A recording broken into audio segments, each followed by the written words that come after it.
Айжамал, эмне кылып атасың? Ойнонуп атам.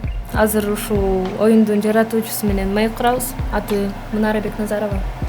Бул оюнду эмне айым чыгарып турбу, Ооба, эмнесинден калыштуу? Айымдар эмне иштебейби? Мен билишимче эркектер эле чыгарат го оюндарды. Жок, андай эмес. Анда азыр мен башкалардан да сурап келейин, кандай кыда профессияларды кылышат экен айымдар. Саламатсыздарбы, атым Кайров Адилет, бул ТВ1 KG телеканалы. Азыркы учурда аялдар эркектердин да жумуштарын аткарып калды. Ошол боюнча биз шаар тургундарынын ойлорун билели деп чечтик. Мисалы, азыркы учурда аял заты машина айдайт, спорт менен машыгат, парламентарийге барат, бийликке барат. Ошол темага биздин шаар тургундары кандай көз карашта экенин билели деп чечтик. Я хорошо отношусь, что вот девушки на машинах ездят, что вот это век прогресса, вот молодежь вообще молодцы, все умные. У нас Роза Исаковна есть, это бывший президент. Она очень много сделала для страны. Мирный переход к власти осуществила. Тоже хорошее дело. Это сделала женщина. У нас в истории была Фурманджан Датха. Она тоже для Киргизии очень много сделала, для тех времен. Позитивно, пускай что хотят, то и делают, кто им запрещает. Они же тоже люди. Я считаю, что женщина может все. Это не значит, что если ты девушка, то ты должна тупо сидеть дома. Это цензура. Сидеть дома и следить за детьми. Нет.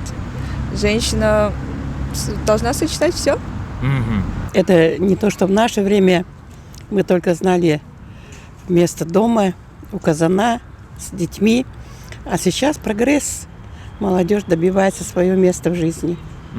Баарыңыздарга салам. Бүгүн биз менен Бишкекте жаш мезгили оюнунун жаратуучусу Мунара Бекназарова. Саламатсызбы, Мунара? Всем добрый день. Оюнуңуз жөнүндө кыскача маалымат айтып бересизби? Бишкекте жаз мезгили оюну эки кыздын достугу жөнүндө. Башкы каарман оюнчу болот. Анын курбусун ала качып келишет. Ушундай кырдаалда ал курбусун куткарганга аракет кылат. Оюнда сүйүү, достук темалары көтөрүлөт. Ошол эле учурда адамдын укуктары жөнүндө маалымат берилет.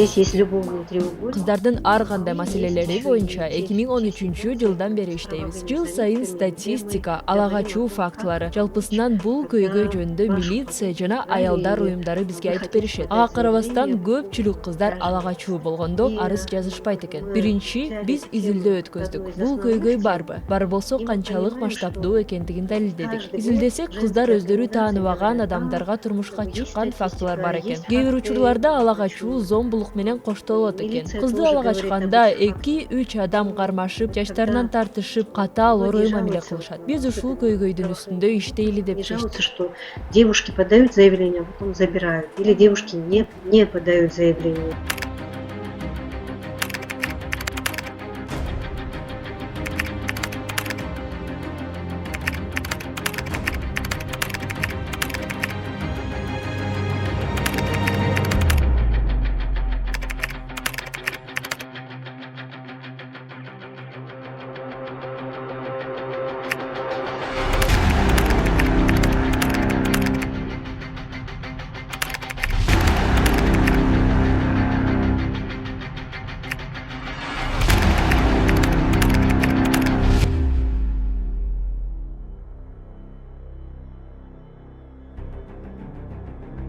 Гендерные стереотипы в нашей стране. Сиздин оюнуңузду гендердик стереотиптердин өзгөрүүсүнө жана ошондой эле адамдардын ой жүгүрүүсүнө таасир эткен, кыздарга жардам бере ала турган платформа катары дагы кабыл алса болот экен. Сиздер оюн, квест, социалдык видеороликтерди жаратыптырсыз. Бул абдан пайдалуу, агартуучу жана сонун нерселер. Ошол эле учурда бул оор жумуш. Ал эми Бишкекте жаз мезгили оюнунун жаратылышында сизге ким жардам берди? Игра «Ласточки. Весна в Бишкеке» был объявлен конкурс на хакатон который проходил в Праге. И вот на Прагада хакатон үчүн конкурс өткөн. Биз ал хакатондо оюндун идеясы менен бөлүштүк жана ошентип утуп кеттик. про игру, про Лагачу, да, я думала, что это будет квест такой, да. И вот когда я подала эту идею, я прошла туда. А когда мы туда приезжаем, нам на этом хакатоне подбирают нам в команду одного программиста. Ал жерден бизге бир программист жана бир дизайнерди кошуп беришти. Ошентип биздин иш тобубуз түзүлдү. Кыргызстанга сценарист жана демификация боюнча специалист келишти. Специалист по сценариям и специалист по геймификации и продвижению. Вот, два специалиста приезжали в разное время. Мы делали тестирование в университетах с девушками. Алар менен чогуу биз сурамжылоо өткөздүк. Кыздар менен жолугушуп, алардын кызыкчылыктарын изилдедик. Аларга кандай китептер, кандай окуялар, кандай каармандар, кандай диалогдор жагат экенин далилдедик. Оюндун 2 бөлүгү чыкканда ошол кыздарга сунуштадык. Проекта главы, первых 2 глав, и мы давали им поиграть, и сами смотрели, как они играют. Ойноп атканда аларда кандай эмоциялар жаралат, кандай суроолор пайда болот. Эмне аларды кызыктырат экенин байкап аттык. Алар ойноп бүткөндөн кийин ой пикирлерин бизге айтып беришти. Башында ошол изилдөөлөргө таянып, оюнду өзгөртүп жаттык. Ал эми азыр бул оюндун бүт бөлүктөрү даяр. Нам давали обратную связь, и на основе вот этой обратной связи мы как бы вот дальше уже потом в онлайн режиме мы работаем. Да, это очень Абдан кызыктуу болду. Сизге ыраазычылыгымды билдирем жана ийгиликтерди каалайм. Ю за ваши ответы, было очень интересно с вами беседовать.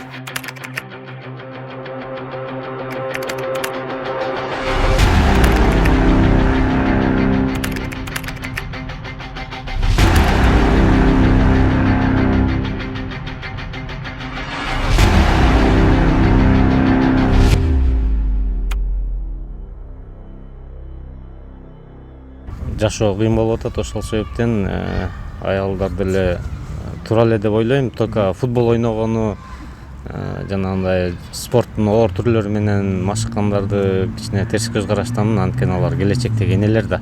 Мен деле мисалы үчүн 65-темин, машина айдайм. Балдарымды, небелеримди школга алып барам, алып келем, баягы спортко дегендей курстарга алып барам дегендей. Эми бул баягы машина айдап анан баягы роскош эмес да, жетишкендик эмес. Бул деле бир турмуштун бир кыйынчылыгынан келип, муктаждыгынан келип чыгып атат. Илгеркидей болсо анда жаман көрүшмөк. Бул эми караганда машина айдап алып депчи. Азыр андай эмес. Вот я скажу, просто не надо судить человека, вот. Вы не знаете его лично, почему он такой. Это неправильно, это не ваша жизнь, не ваша.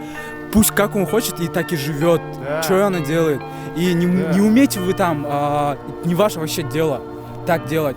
Пусть она будет коротко одеваться, пусть она одевается коротко, как захочет, так и делать. Вы тоже ради себя одеваетесь вот классику или какую-то стильную одежду. Они же не говорят, типа, вот ты типа одеваешься. Пусть она сама одевается, как она захочет. Вы неправильно так поступаете, будьте более там, поменяйте свое мышление, точка зрения, как там, не в СССР там, что поменяйте себя просто. Мы сейчас 21 век, и да, мы все хорошо понимаем. И скажу всем, меняйте, всегда пробуйте что-то новое.